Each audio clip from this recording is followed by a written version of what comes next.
با ادامه اعتراضها علیه اصلاحات در ساحه معارف، دانشجویان و پروفسور و استادان دانشگاه‌ها در مقدونیا در مقابل بینای پارلمان کشور در شهر اسکوپیه جمع آمدند. بر اساس طرح نوی قانون درباره معارف، همه دانشجویان در تمام دانشگاه‌ها باید قبل از ختم امتحان دولتی سپارند و سپس صاحب دیپلم شوند. ولی مخالفان طرح قانون در مقدونیا میگویند مقررات نو مستقلیت دانشگاه‌ها را خلل‌دار می‌کند.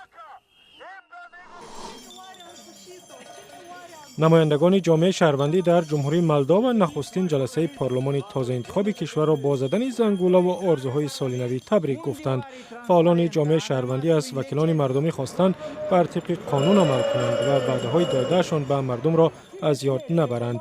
فعالان جنجال‌های پیشینه رشوه‌خواری و فساد در پارلمان مولداوا را ذکر کردند.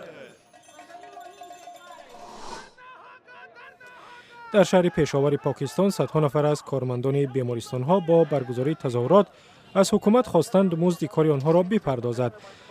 آنها میگویند 8 ماه باز است که مزد کارشان را نگرفتند. تظاهرگران معرکه امکانی و یا واکسین زنی را پیش میبرند که این معرکه با هدایت سازمان جهانی بهداشت صورت میگیرد، ولی معاش کارمندان را حکومت محلی پشاور میپردازد.